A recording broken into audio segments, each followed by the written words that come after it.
విక్రమ్. నేను MBA complete అయిపోయింది నాది. మళ్ళీ ప్లస్ నేను ఒక గంగపుత్రుడిగా దీని యొక్క సేవను చేయడానికి ముందుకొచ్చి మెయిన్ ఉద్దేశం ఏంటంటే పబ్లిక్కి చేపలు తినిపించాలనే ఉద్దేశంతో స్టార్ట్ చేసాను.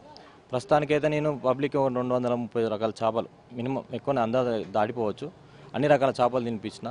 ఈవినింగ్ మార్నింగ్ సెక్షన్లో మొత్తం లైవ్, ఈవినింగ్ సెక్షన్లో ఫ్రై అనే కాన్సెప్ట్ తోటి రెడీ టు కుక్ తోని వచ్చినాం ఇక్కడికి. ఆర్డర్ బేస్ మీద పచ్చళ్ళు రెడీ చేస్తాం, కర్రీస్ రెడీ చేసి ఇస్తాం.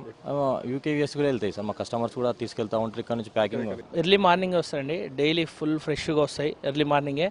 అండ్ క్లీన్ అండ్ నీట్ బాగుంటుంది. టేస్ట్ కూడా వాళ్ళు చేయడము చాలా డిగ్నిటీగా ఎంత బాగుంటుంది అంటే సూపర్గా ఉంటుంది అవి. సో టేస్ట్ పరంగా అయినా అండ్ తీసుకొచ్చేటి లోకలు అండ్ సముద్రం అన్ని రకాలవి దొరుకుతాయి ఇక్కడ. నేను ఎక్కువ బొమ్మ తీసుకుంటా, ఆ తర్వాత రగులు బొచ్చలు, సముద్రపు చేపలు కూడా 2-3 ఐటెంలు ఉంటాయి. అంత పేరంటే క్లారిటీగా లేదు కానీ మనకు ఏంటిది ఫ్రాన్స్ అయినా ఏదైనా బాగుంటుంది. మనం మార్నింగే ఫ్రెష్గా తీసుకొస్తారు, మనకి ఏది కావాలన్నా లైవ్లో దొరుకుతుంది. నేను అందుకనే భీష్మ బాగా ప్రిఫర్ చేస్తాను చేపలలో.